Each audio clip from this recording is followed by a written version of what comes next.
हजारों news debate, करोड़ों views, बड़े बड़े यूट्यूबर्स की इन्वेस्टिगेशन वीडियो और सबने कहा अरविंद केजरीवाल भ्रष्ट है। और जब कोर्ट का फैसला आया सबकी बोलती बंद हो गई। कोर्ट ने सीबीआई को कहा सीबीआई का केस कंजेक्चर और सरमाइश पे टिका था, मतलब अंदाजे और कल्पनाओं पे कोई ठोस सबूत नहीं। अगर किसी को 567 डेज के लिए जेल में रखा जाए बिना एक सबूत के, तो आप उसे क्या कहोगे? तो इसे कहेंगे न्याय का भद्दा मजाक। और यही हुआ है सिटिंग चीफ मिनिस्टर केजरीवाल के साथ। आज मैं आपको वो सच बताऊंगा जो उन्होंने आपसे छुपाया है। साल था 2015। एक आम आदमी आया झाड़ू लेके, ना कोई बड़ा खानदान, कोई डायनेस्टी नहीं, बस एक वादा, मैं दिल्ली बदल दूंगा। दिल्ली के इतिहास में ऐसा कभी नहीं हुआ। 70 सीट में से 67 सीट जीत जाते हैं। और उन्होंने काम शुरू किया 400 यूनिट पर 50% बिजली फ्री, 20,000 लीटर पानी हर महीने, 400 मोहल्ला क्लिनिक, बिल्कुल फ्री इलाज, एजुकेशन बजट 5,000 करोड़ से 10,000 करोड़। 2020 में जनता ने फिर वोट दिए, 62 सीट जीते, दिल्ली की जनता खुश थी। तो फिर ऐसा क्या हुआ? यहीं से शुरू होती है वो कहानी जो आपको पूरी नहीं बताई गई। 2021 में केजरीवाल सोचते हैं कि दिल्ली का बजट बढ़ना चाहिए, ज्यादा स्कूल, ज्यादा क्लिनिक और ज्यादा अच्छी रोड। लेकिन इतने पैसे आएंगे कहां से? जवाब मिला शराब से। लेकिन वो कैसे? चलो मैं आपको समझाता हूँ। उस वक्त शराब से सरकार की कमाई 5,000 करोड़ और नई पॉलिसी का लक्ष्य था 10,000 करोड़। प्लान सिंपल था, दुकानें प्राइवेट करो, कंपटीशन बढ़ाओ और रेवेन्यू लाओ। गवर्नर ने भी अप्रूव दिया। 17 नवंबर 2021 को पॉलिसी लागू होती है और यहीं से अरविंद केजरीवाल की पॉलिटिक एंट्री शुरू होती है।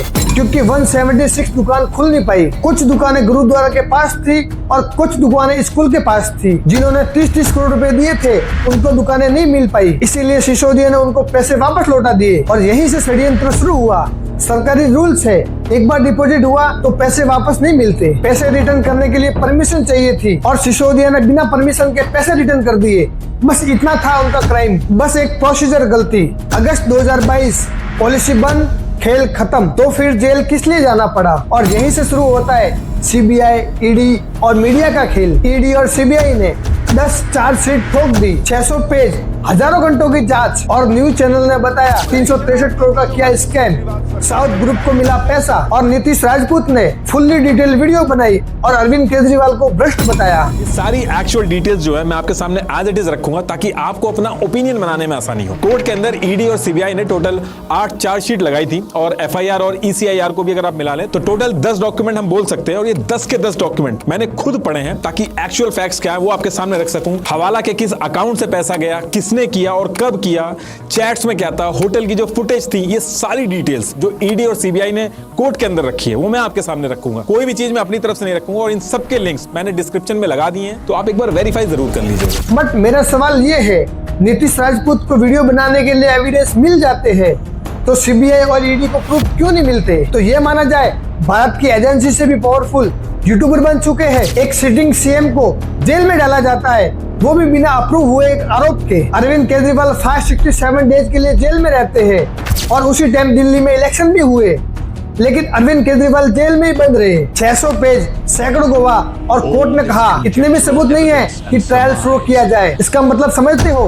केस शुरू होने से पहले ही केस खत्म हो चुका है, ट्रायल भी नहीं हुआ। कोर्ट ने सीबीआई को कहा सीबीआई का केस कंजेक्चर और सरमाइश पे टिका था, मतलब अंदाजे और कल्पनाओं पे कोई ठोस सबूत नहीं। सीबीआई ने सोचा फ्रॉड हुआ है, फिर उसे प्रूव करने के लिए कोशिश की, लेकिन कोई एविडेंस नहीं मिला। तो सीबीआई ने कोर्ट में कहा शायद ऐसा हुआ होगा। और ये है हमारे देश की पावरफुल एजेंसी का हाल। ये केवल एक केजरीवाल की कहानी नहीं है, ये एक पैटर्न है और डेटा कभी झूठ नहीं बोलता। जगमोहन रेड्डी, सीबीआई का केस हुआ, बीजेपी ज्वाइन की, केस खत्म। हेमंत विश्व शर्मा, मोदी ने खुद कहा भारत का सबसे बड़ा क्रिमिनल, 5 दिन बाद में बीजेपी ज्वाइन और वही क्रिमिनल असम का सीएम बन गया। और शंकराचार्य बीजेपी से सवाल पूछे तो उनके ऊपर पॉक्सो लगा दिया। मुझे ये समझ नहीं आता है ये कैसी वॉशिंग मशीन है।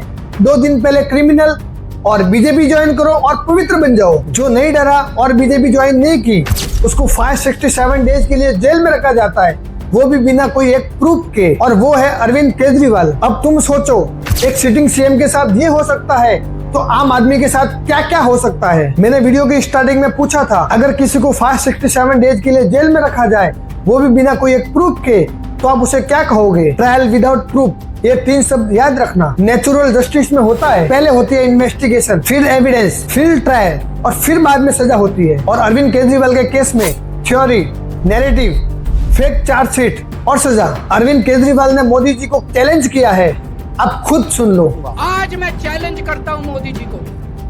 मोदी जी, हिम्मत है दिल्ली में दोबारा चुनाव करा के दिखा दो, 10 से ज्यादा तुम्हारी सीट आ जाए, मैं राजनीति छोड़ दूं। सबको पता है बीजेपी इलेक्शन नहीं कराएगी, क्योंकि बड़ी मुश्किल से दिल्ली मिला है। किसी ने माफी नहीं मांगी, ना ईडी ने, ना सीबीआई ने, ना मीडिया ने, ना नीतीश राजपूत ने। उस आदमी के 567 डेज कौन लौटाएगा? उसकी फैमिली की बेइज्जती कौन लौटाएगा? सच बात तो ये है, कोई नहीं लौटाएगा, ना लौटा सकता है। इसीलिए ये वीडियो शेयर करो। जितनी फेक इंफॉर्मेशन फैलती है, इतनी रियल भी फैलनी चाहिए। तुमने वो वीडियो देखी थी जिसमें केजरीवाल को दोषी बताया जा रहा था, और अब तुम्हारा नजरिया क्या है? कमेंट में जरूर बताना। और ऐसी इंफॉर्मेशन वीडियो के लिए मुझे सब्सक्राइब करिए। जय हिंद।